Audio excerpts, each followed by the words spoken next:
भक्तीची या मापे मोजितो अनंता, इतरांनी तत्वता न मोजवे. भक्तीची या मापे मोजितो अनंता. तुकोबरायांनी देवाला मोजलं फक्त आणि फक्त भक्तीच्या मापाने. महाराज ठामपणे सांगतात, इतर कुठलीही साधना तुम्ही वापरा, जपजाप करा, कर्मकांड करा, व्रतवैकल्य करा, देव प्रसन्न होईलच असं सांगता येत नाही. देवाला काय लागतं? काहीही द्या म्हणाले. पत्रम पुष्पम फलम तोयम यो मे भक्त्या प्रयच्छती. भगवद्गीता सांगते, तदहम भक्तिपरतम अश्नामी प्रयतात्मनः. तुम्ही जेही काही द्याल तरी भगवंत म्हणतात, मी आवडीने सेवन करतो, त्यामध्ये मी तक्रार नाही करत. तक्रारी तुमच्या आमच्या फार असतात बघा. तक्रारी देवाच्या नसतात, तक्रारी तुमच्या आमच्या असतात. आम्ही आत बघायला तयार नसतो, आम्ही बाहेर बघतो म्हणून आम्हाला देव सापडत नाही. देव आतमध्ये बघावं लागेल, अंतरात बघावं लागेल. एक गृहस्थ मोठा प्रवास करत होता रेल्वेचा, बरं का. मोठा प्रवास आहे, 2-3 दिवसाचा लांबच्या पल्ल्याचा प्रवास.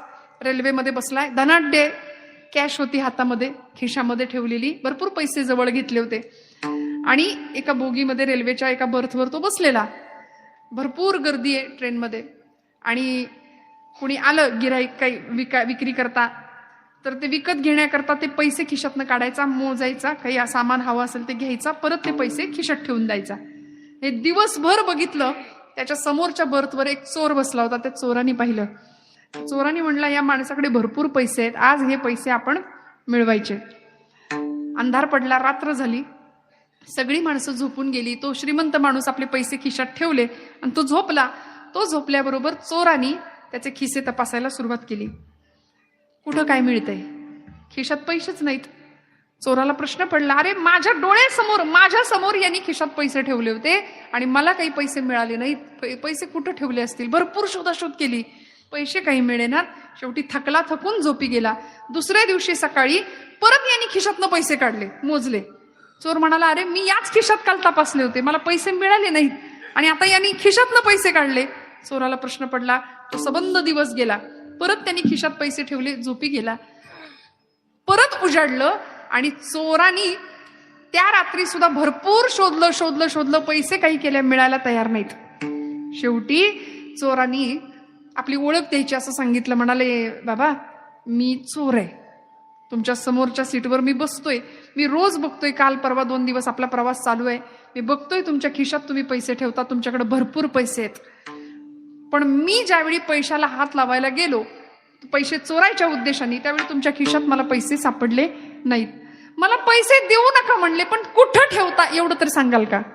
कुठं ठेवले होते एवढं सांगाल का? त्या माणसांनी सांगावं, बाबा रे, तू सगळीकडे शोधत होतास, पण तुझ्या उशाखाली शोधायचं विसरत होतास, नाही का? मग आमचं असंच आहे, आम्ही सगळीकडे बघतोय, सगळीकडे देवाला शोधतोय, पण आमच्या अंतरंगात बघायचं राहतंय. देव आम्हाला सापडणार असा नाहीये. कसा सापडेल? देव मूर्तीत नामावे, तीर्थक्षेत्रात नाठावे. देव आपणात आहे, शिर झुकवोनी या पाहे. तुझ्या माझ्या जड देही, देव भरोनी आहे. देव देवाऱ्यात नाही, देव नाही देवाला, देव देवाऱ्यात नाही, देव नाही देवाला, देव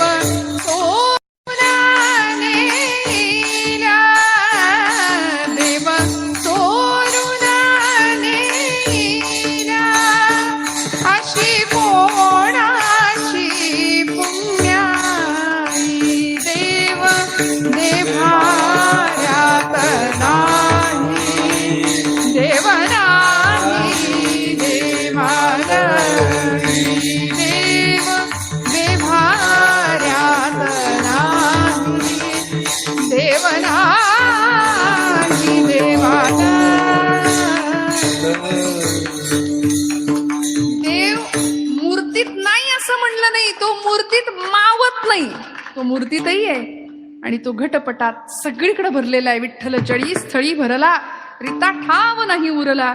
मग प्रत्येकाच्यात विठ्ठल आहे असं समजून जर आम्ही भगवंताची भक्ती केली तर ती देवाला आवडणार आहे. आज आम्ही माणूस माणसापासून इतका दुरावतोय. आधुनिक विज्ञानाचं युग आहे, तंत्रज्ञानाचं युग आहे, एआयचा जमाना आहे सध्या, सगळं जग जवळ आलंय, पण माणूस मात्र माणसापासून लांब गेलाय. प्रचंड सुधारणाचं युग आहे, सगळे वेगाने धावतायत, पण आमची मनं इतकी कमकुवत झाली, एकमेकांपासून दूर गेली. आणि आपण सरळ म्हणतो कोणा वाचून अडत नाही. अरे अडत नाही असं नाही. आयुष्यामध्ये यश मिळालं तर पाठीवर कौतुकाची थाप मारायला आपली माणसं लागतात. आयुष्यात सुखदुःखात सहभागी व्हायला आपली माणसं लागतात. माणसांशिवाय काही होत नाही, म्हणून माणसं जपणं फार गरजेचं आहे. हेच खरं जीवनाचं तत्वज्ञान आहे. अध्यात्म यापेक्षा वेगळं काही नाहीये.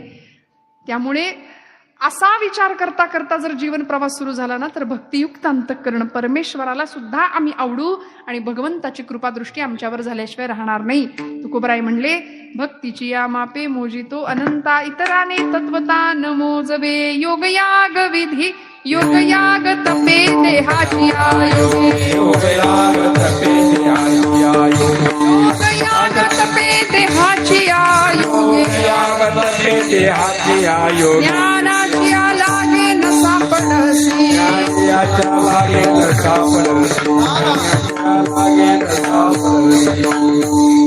योग याग विधी देहाची योगे, ज्ञानाची लागे न सापडसी. तुकोबरायांनी सांगितलं इतर कुठल्याही अन्य साधनाचा काही उपयोग नाहीये.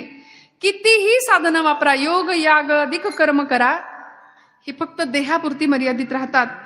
उलट यांनी अहंकार वाढू शकतो. ज्ञानाचा सुद्धा अहंकार असतो बरं का. पांडुरंग शास्त्री आठवले नावाचे स्वाध्याय परिवाराचे प्रणेते होऊन गेले. दादा म्हणायचे लोक त्यांना, आणि त्यांना एकाने विचारलं होतं, म्हणले दादा ज्ञानी माणूस कुणाला म्हणायचं? ज्ञानी. दादा हसले आणि उत्तर दिलं, म्हणाले ज्याचा चेहरा एरंडेल प्यायल्यासारखा असतो की नाही, तो म्हणले ज्ञानी ओळखायचा.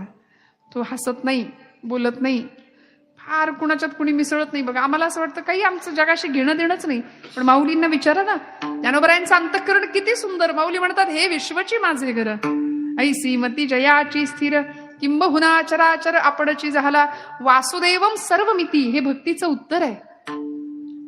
ज्ञान वेदांना विचारलं तर वेद भगवंत कसा आहे सांगत नाहीत, वेद मौन करतात. श्रुतींना विचारलं, श्रुती न इति म्हणतात, पण भक्ती उत्तर देते, वासुदेवम सर्वमिती. हे तो समस्त हि श्री वासुदेवो, ऐसा प्रतीती रसाचा ओतला भावो, आणि भक्ता माझी रावो ज्ञानी या तोची. खरा ज्ञानी भक्त असाच असतो ज्याला भगवंताला सगळीकडे बघता येतं. सगळीकडे सरकार धोरण राबवतो, पाणी अडवा पाणी जिरवा, आम्ही पाण्याचा सोडा, आम्ही ह्याची अडवा त्याची जिरवा, एवढं मात्र आयुष्यात उत्तम करतो. खरं सांगा, करतो की नाही? 25 वर्षापूर्वी अमक्या माणसाने मला दुखवलंय, असं असं बोलला होता. 25 वर्ष तुला बघून घेतो म्हणून ते दुखणं आम्ही 25 वर्ष सांभाळतो. विधभर जमिनीच्या बांधाच्या तुकड्यासाठी सख्खा भाऊ भावाचा खून करतोय. ही परिस्थिती आहे. आम्ही कुठं निघालो? आमचं वर्तन मनुष्यत्वाकडून देवत्वाकडे होण्याऐवजी आम्ही रसा तळाला खाली आमचं घसरणं चालू आहे. मग याकरता संत विचार फार महत्वाचा आहे. भगवंताला भक्तीच्या माध्यमातून जर आम्ही आपलंसं केलं तर भगवंत आम्हाला प्राप्त होऊ शकतो. मग ती भक्ती कुठली हो? देवाला आवडेल असं सगळं काम करायचं. देवाला काय आवडतं? परित्राणाय साधूनाम, तो त्याच्याकरता आलाय. विनाशाय च दुष्कृताम, धर्म संस्थापनार्थाय संभवामी युगे युगे. धर्माचं रक्षण करणं, साधूंचं रक्षण करणं, दुष्टांचा नाश करणं, हे देवाच्या आवडीची कामं आहेत. आणि ती जर आम्ही केली तर ही देवाची भक्ती आहे, ती देवभक्ती आहे, ती देशभक्ती आहे, ती धर्मभक्ती आहे. इथे अविश्वास कामाचा नाही, इथे मनामध्ये संदेह कामाचा नाही. संदेह आला की संपला विषय. संशयात्मा विनश्यती असं भगवान गोपालकृष्ण भगवद्गीतेत सांगतात. संशयी माणूस स्वतःही सुखी होत नाही आणि जगालाही सुख लागू देत नाही. संशय फार धोक्याचा. मग म्हणाले, आम्ही नको तिथे संशय करतो. आज परिस्थिती इतकी विलक्षण आहे, धर्म आमचा धोक्यात आहे असं का म्हणावं लागतं? परत घोषणा गुमायला लागल्या, सगळं हिरवं करून टाकू, सगळं हिरवं करून टाकू. आम्ही हिरवं नंतर करा. भगवा हटावचे नारे घुमवणाऱ्यांना घुमतात आणि भगवा हटाव असे नारे घुमतायत, आज बोलतायत मंडळी. मला असं वाटतं तो भगवा नंतर हटवा, पण आधी जर खरंच आपल्यात हिंमत असेल, आपल्यात ताकद असेल, तर आमच्या पूर्व क्षितिजावर रोज एक भगवा उगवतो. तो भगवा हटवून दाखवा, मग भगवा हटावचे नारे घुमवा. आज आमच्या आदिगुरु जगद्गुरु शंकराचार्यांनी पंचायतन पूजेमध्ये एक देवता दिली. 5 देवता आमच्या प्रत्येकाच्या देवाऱ्यात असायला पाहिजेत अशा. गणपती बाप्पा, शिव, शक्ती, विष्णू आणि 5वी देवता आहे भगवान आदिनारायण. त्यांची आज आपण उपासना केली सकाळी सगळ्यांनी, बरोबर ना? तेजो निधी लोह गोल भास्कर हे गगनराज दिव्य तुझ्या तेजाने झगमगले भुवन आज. हे दिनमणि व्योमराज भास्कर हे गगनराज तेजो निधी लोह गोल तेजो निधी लोह गोल दिव्य तुझ्या तेजाने सगळं भुवन सगळं आसमंत उजळून निघतो. कशामुळे? सूर्यनारायण पूर्व क्षितिजावर अवतीर्ण होतो, त्याची पूजा आम्ही करतो. आणि देव नाही असं म्हणणाऱ्यांना ठामपणे सांगा की देव नाही काय लावलंय? अरे रोज पूर्व क्षितिजावर बघ, प्रत्यक्ष दर्शन देणारी आदिदेवता आहे ती सूर्यनारायण. यापेक्षा अजून वेगळा चमत्कार काय पाहिजे? यापेक्षा अजून चमत्कार काय पाहिजे? देव रोज उगव. फक्त आता आम्ही सगळे सूर्यवंशी, आम्हाला देव कधी दिसायचा तो पूर्व क्षितिजावरचा? सकाळी उठावं लागतं तेवढ्याकरता. तरुण मंडळींना सांगावं लागेल रोज सकाळी लवकर उठून सूर्यनारायणाचं दर्शन घ्या, मग तुम्हाला देव नेमका काय असतो आणि तो काय तेज देतो हे कळेल. त्यामुळे या सूर्यनारायणाची भक्ती आमचा संशय आम्हाला संपवणार आहे बरं का. त्यामुळे नको तिथे संशय नाही घ्यायचा. धर्मभक्ती, देवभक्ती, देशभक्ती तुमच्या माझ्या रोमारोमात असावी. या भूमीला छत्रपती शिवाजी महाराजांच्या रूपाने एक नररत्न प्राप्त झालं. त्यांना घडवणारी महाराष्ट्राची राजमाता आऊसाहेब जिजाऊ. निष्ठा काय असते, भक्ती काय असते, समर्पण काय असतं?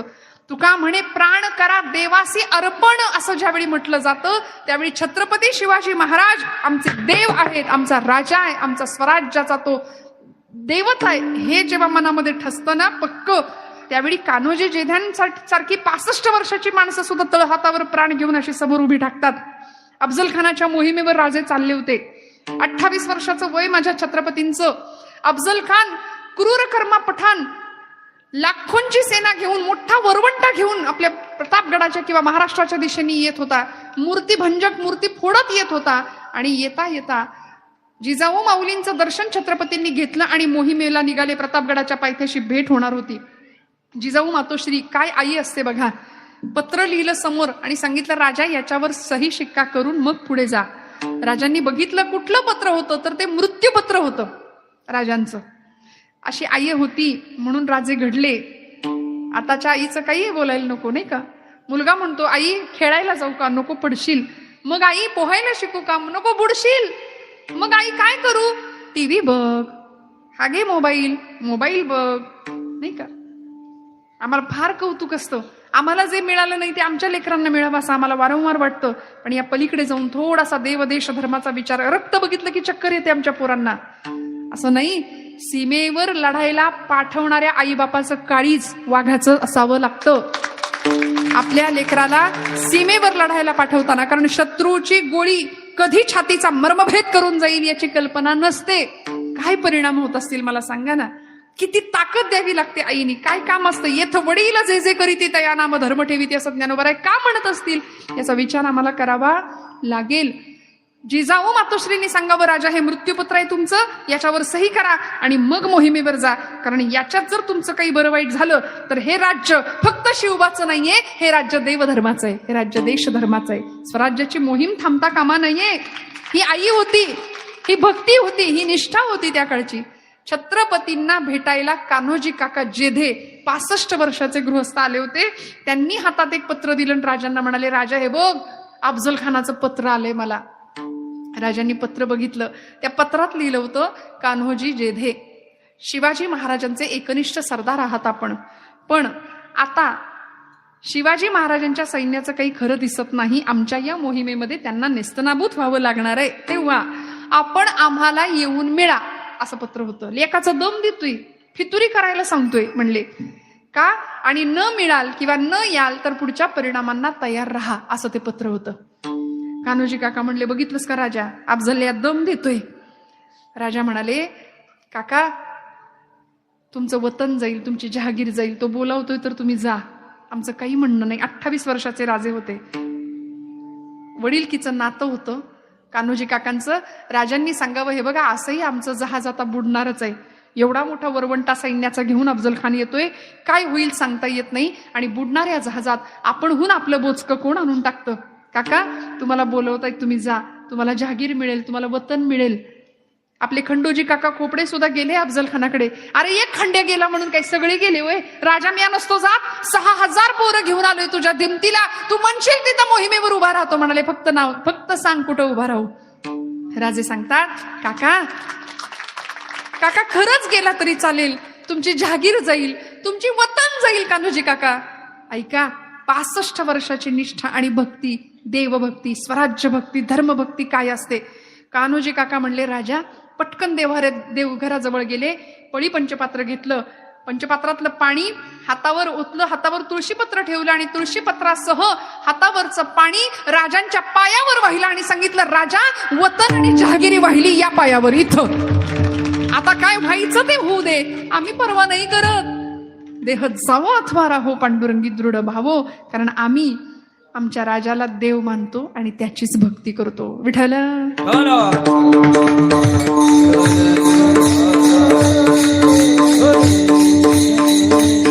भगवंताला मोजावं लागतं, अन्य कुठल्याही साधनांनी देव प्राप्त होत नाही. ज्ञानाची या लागे न सापडसी, तिथं ज्ञान नाही कामाला, तिथं श्रद्धा आणि भक्तीच कामाला येते.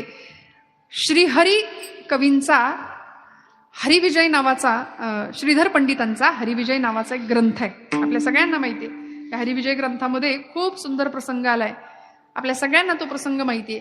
देवाला मोजलं होतं एका प्रसंगामध्ये. कुठला प्रसंग हो? देवाला मोजता येतं का? तुकोबरायांनी उत्तर दिलं, हो मोजता येतं. कुठलं माप? म्हणून या माप भक्ती केले, भक्तीच्या मापावर देवाला मापानी देवाला मोजता येतं. भगवान गोपाल कृष्ण द्वारकेचे राजे, मथुरेवर जरासंधाच्या स्वाऱ्या होत होत्या, म्हणून त्याला शह देण्याकरता द्वारका नगरी स्थापन केली. आणि त्या द्वारकेमध्ये, द्वारका कशी होती? तुम्ही जागे आहेत का? जागे आहेत ना सगळे? द्वारका नगरी कशी होती? सोन्याची होती. त्या सोन्याच्या द्वारकेमध्ये भगवान गोपाल कृष्णांचा प्रपंच आहे, गृहस्थाश्रम आहे, प्रमुख अष्टनायिक आहेत. आणि एवढ्यात एक प्रसंग घडला. काय घडला हो? नरकासूर नावाचा एक राक्षस होता, उर्फ भौमासूर त्याचं नाव. त्याने इंद्र राज्यावर स्वारी केली, इंद्रावर, आणि इंद्रदेवानी भगवंतांना मदत मागितली. त्यामुळे भगवंत या युद्धामध्ये मदती करता गेले.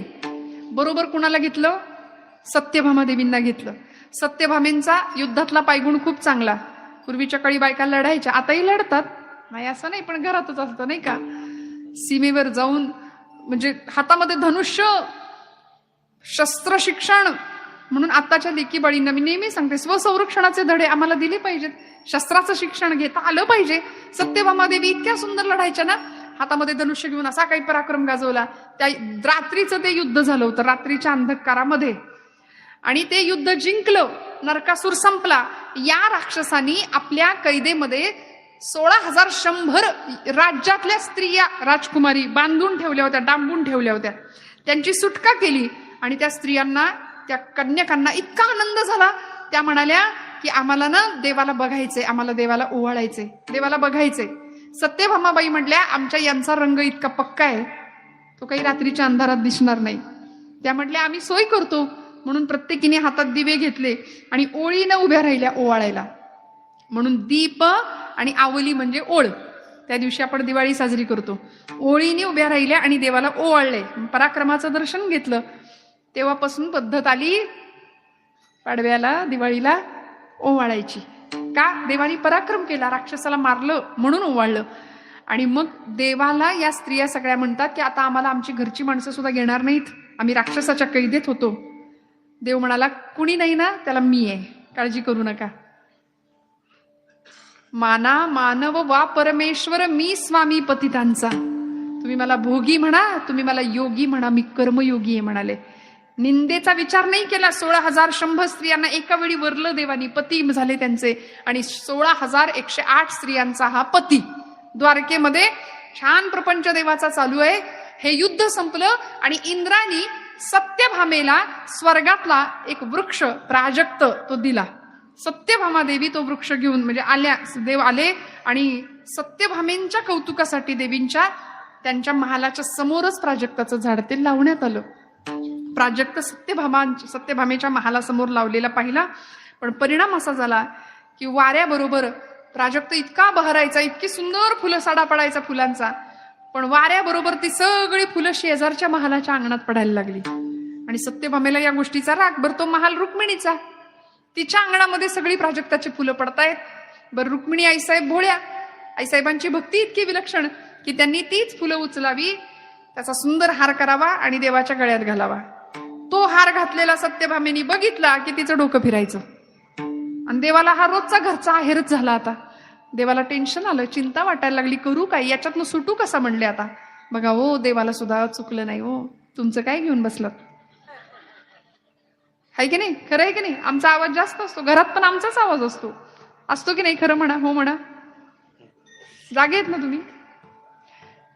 बघा, देवाला सुद्धा हे चुकलेलं नाहीये. शेवटी भगवंत असे संध्याकाळच्या वेळी चिंता करत बसलेत. आता देवावर संकट आलंय, आपल्यावर संकट आलं की आपण देवाला आठवतो, देवावर संकट आलं की देवाने कुणाला आठवायचं.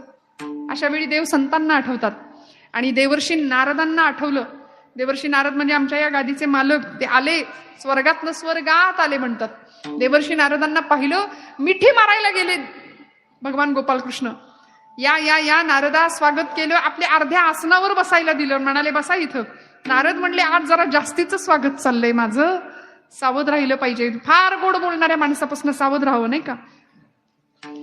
काय देवा, काय झालंय, काय तुमचा चेहरा काय एवढा पडलाय. भगवंत म्हणाले, नारदा काय सांगू, घरच्या कटकटींनी व्यापलोय म्हणले. आता एका महालातनं यावं तर दुसऱ्या महालातनं रागाचे सुस्कारे भरलेले आवाज येतात, तिकडं जावं तर यांचं काहीतरी ऐकून घ्यावं लागतंय. आता करू तरी काय. नारद म्हणाले, देवा प्रश्न काय आहे. मग सगळं सांगितलं. नरकासुराचा वध झाला, तो प्राजक्त मिळाला, सत्यभामेच्या दारात लावला, ती अंगणातली फुलं सगळी वाऱ्याने तिकडं जाऊन पडली, तरी मी हार आठवणीनं काढून ठेवायचो, पण एखाद दिवशी राहिलाच तर माझं काही खरं नाही. नारद, आम्हाला यातनं सोडवा तुम्ही. नारद म्हणले, देवा तुमच्यासारख्या प्रापंचिकाच्या सगळ्या अडचणी माझ्यासारख्या ब्रह्मचार्याला तुम्ही विचारता, केवढी मोठी गंमत करता हो. पण भक्तीचे आचार्य होते नारद, काळजी करू नका म्हणले. सत्यभामेच्या महालात मी आता जातो, तिथली परिस्थिती काय आहे बघतो, आणि काहीच वेळात तुम्हाला निरोप देतो. माझा निरोप आला की लगेच निघून यायचं, थोडंसं नाटक करायला लागेल. देव म्हणले, नाटक मी लहानपणापासून तेच करतोय म्हणले, मला काय अवघड नाही, तुम्ही सांगा फक्त काय करायचंय. सत्यभामेच्या महालात देवर्षी गेले आणि पाहिलं, अशा कमरेवर हात ठेवून सत्यभामा देवी उभ्या होत्या. समोर तो प्राजक्त, त्याला खाऊ की गिळू असं बघत होत्या.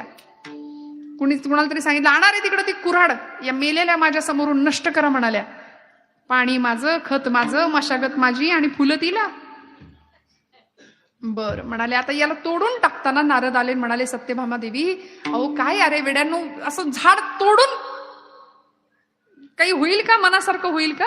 सरकार झाडं लावण्याच्या मोहिमेला अनुदान देते आणि तुम्ही खुशाल उभी झाडं तोडून टाकताय. सत्यभामा देवी म्हणले, अहो काय करू नारदा, काय म्हणणं आहे तुझं सांग. तिची भक्ती चुकीची नव्हती, फक्त त्या भक्तीला एक मत्सराचा आणि असूयेचा तंतू होता. काय झालं होतं, सत्यभामेने आपलं दुःख सांगितलं. फुले का पडती शेजारी, फुले का पडती शेजारी, बहरला पारिजात दारी, फुले का पडती शेजारी.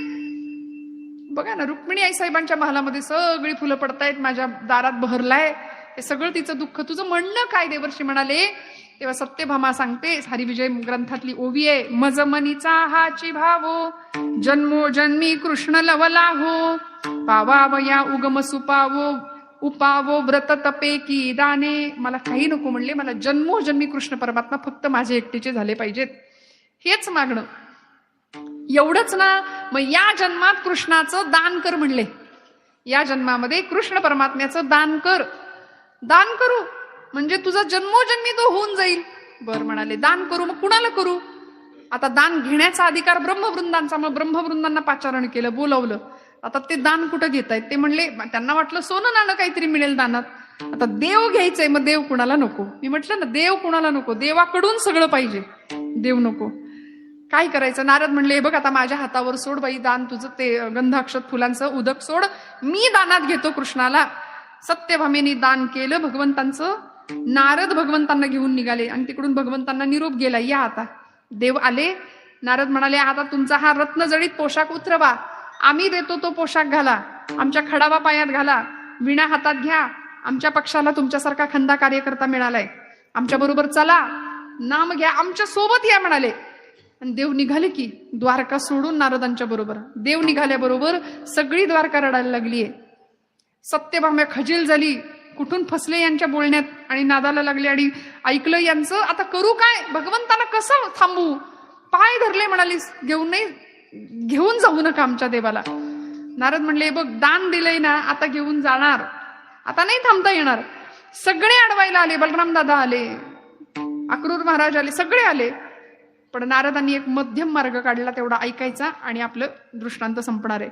काय मध्यम मार्ग काढला? म्हणाले, तुमची द्वारका नगरी सोन्याची आहे, भगवान गोपाल कृष्ण तुम्हाला हवेत ना, तर मग त्यांच्या भारोभार सोनं तुम्ही मला द्या, म्हणजे सत्यभामेचा संकल्प पूर्ण होईल. काय सोनं? मोठा तराजू टांगला गेला. एका पारड्यामध्ये भगवान गोपाल कृष्ण, दुसऱ्या पारड्यामध्ये सगळ्या द्वारकेतलं सोनं येऊन पडलं. सगळी द्वारका सोनं आणून टाकतीये. देवाचं पारडं इंचानं सुद्धा हलायला तयार नाही, इंचानं सुद्धा हलेना. सत्यभामेनी अंगावरचे सगळे दागिने मंगळसूत्रा व्यतिरिक्त ठेवले पारड्यात, तरी सुद्धा देव इंचभर सुद्धा देवाचं पारडं हलेना. करायचं काय? तुला होणार कशी? देव मोजला कशाने जाणार? देवाचं माप कसं होणार? त्यावेळी आई जगदंबा रुक्मिणी मातेला बोलावलं आणि रुक्मिणी आईसाहेबांच्या मागे सत्यभामा गेल्या. आतमध्ये महालात बसल्या होत्या, अनुष्ठानात मौनात होत्या. सत्यभामेनी मागणं मिठी मारली, सांगितलं, आईसाहेब चला, अडचण आहे, तुमची गरज आहे. मौन सोडलं आईसाहेबांनी. म्हणाले, एरवी फणकारेनी तोंड फिरवून जाते माझ्या समोरून आणि आज ताई म्हणून गळ्यात पडते. काय झालंय? सगळा प्रसंग ऐकला आणि तुळशीच्या वृंदावनाजवळ आईसाहेब गेल्या. एक तुळशीपत्र खुडलं, ताटात ठेवलं, नमस्कार केला कृष्णार्पण मस्तू म्हणून, आणि त्या महालात आल्याबरोबर सगळं पारड्यातलं सोनं बाजूला काढलं. ताटातलं तुळशीचं एक पत्र फक्त पारड्यामध्ये ठेवलं. त्याचा परिणाम दणकन तुळशीपत्राचं पारडं खाली पडलं आणि भगवंतांचं पारडं उचललं गेलं.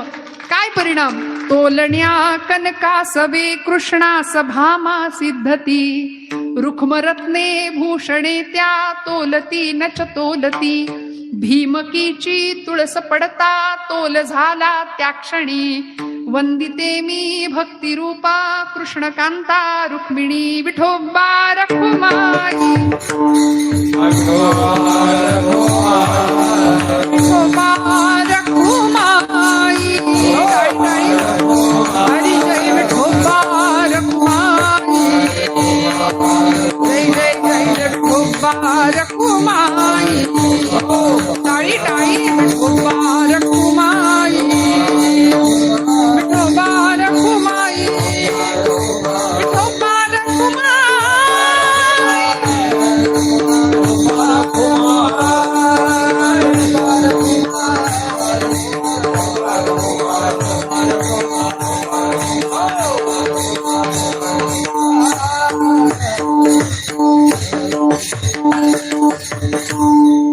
मन वाचातीत स्वरूप तुझे हे स्वरूप, म्हणून या माप भक्ती केले.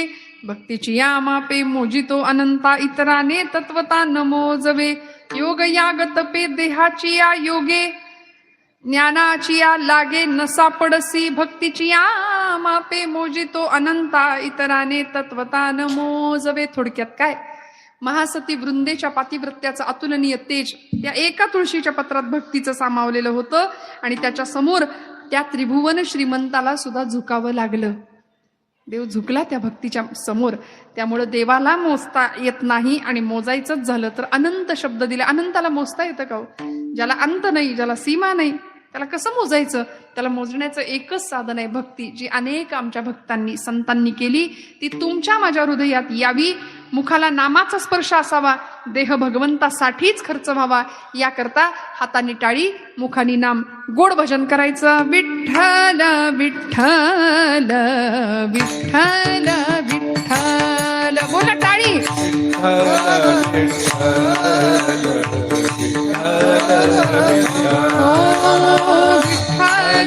विठ्ठल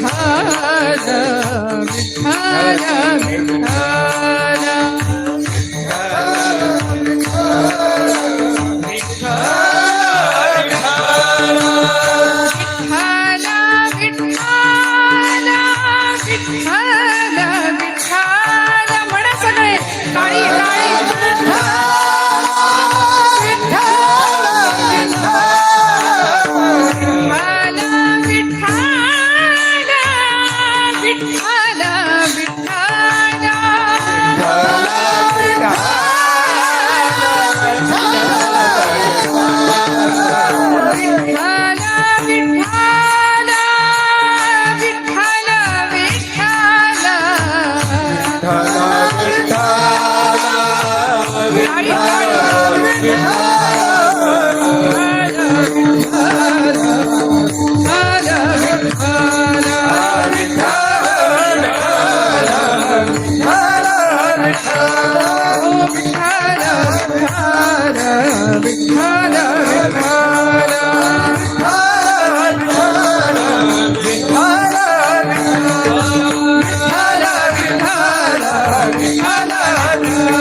तुका म्हणे भोळ्या तुका म्हणे आम्ही भोळ्या भावे सेवा तुका म्हणे आम्ही भोळ्या भावे सेवा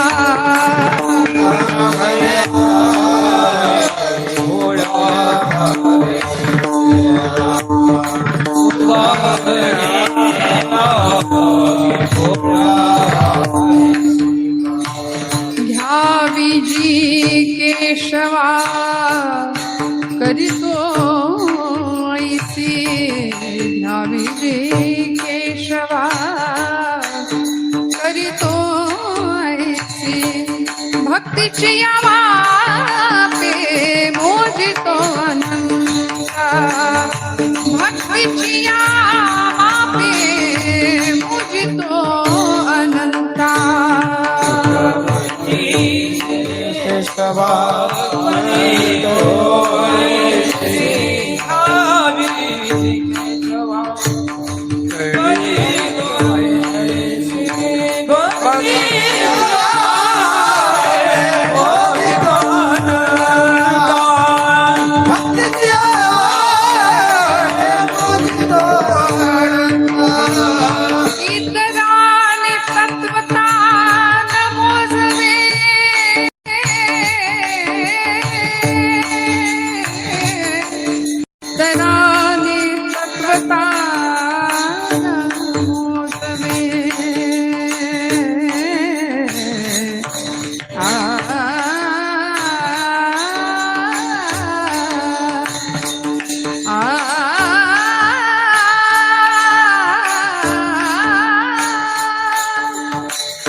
तत्वता नमोदवे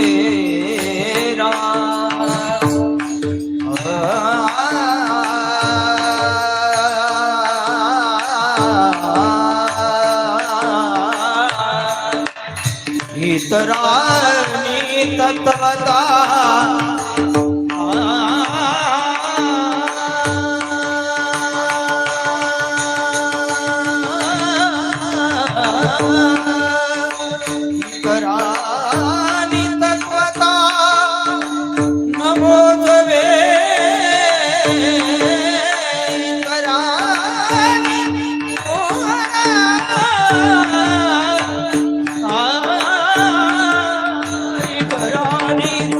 Bye.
तुका म्हणे आम्ही भोळ्या भावे सेवा घ्यावी जी केशवा करीतो तैसे भक्तीची या मापे मोजितो अनंता. आमची जी सेवा आहे देवा ती अत्यंत भोळ्या अंतःकरणाने केलेली आहे. बघा देवाला भोळच आवडतं. फार ज्ञानी मनुष्य सुद्धा चालत नाही. भोळं म्हणजे वेडं नाही. आपण म्हणतो हे बघा भोळं आहे. भोळं म्हणजे वेडं नाही. ती ज्ञानानंतरची असलेली सहजता आहे. त्यामुळे अशी सहज भक्ती, त्यामध्ये कुठलाही दिखावा नाही. मी केलं हा आविर्भाव नाही, कारण हा मी घातक आहे सगळ्यांसाठी. त्यामुळे असा मीपणा त्याचा त्याग करावा आणि भोळ्या भावाची सेवा भगवंताला प्रिय असते. घ्यावी घ्यावी माझी सेवा दीन दुर्बळाची देवा. चित्ताचे आसन तुका करीतो कीर्तन म्हटलंय. त्यामुळे असं चित्ताच्या आसनावर भगवंताला बसवावं. आणि आता हृदय हे आपुले चौफाळून या भले वरी बैसवू पाऊले श्री गुरूंची या न्यायाने. हृदय मंदिरामध्ये भगवंताला जर यायचं असेल तर भजनाशिवाय पर्याय नाही. झालेली सेवा भगवंत चरणावर समर्पित करते. परमादरणीय राधाताई आईसाहेबांनी आज मला सगळ्यांच्या दर्शनाचा पुन्हा एकदा दुसऱ्यांदा योग आणून दिला. त्याबद्दल आईसाहेबांचे मनापासून धन्यवाद व्यक्त करते. त्यांच्या मातोश्री माईंचे मनापासून आभार. त्यांनाही नमस्कार, धन्यवाद आणि दर्शन घेते त्यांचंही. या सगळ्या टाळकरी, आमच्या या सगळ्या मुली, वारकरी संप्रदायाची निष्ठावंत पाईक मंडळी, सर्व गायक वादक, उत्तम ध्वनी व्यवस्था आणि आपण सर्व ग्रामस्थ सगळ्यांच्या चरणारविंदी कृतज्ञतापूर्वक वंदन करून सेवेला विराम देते. ज्ञानेश्वर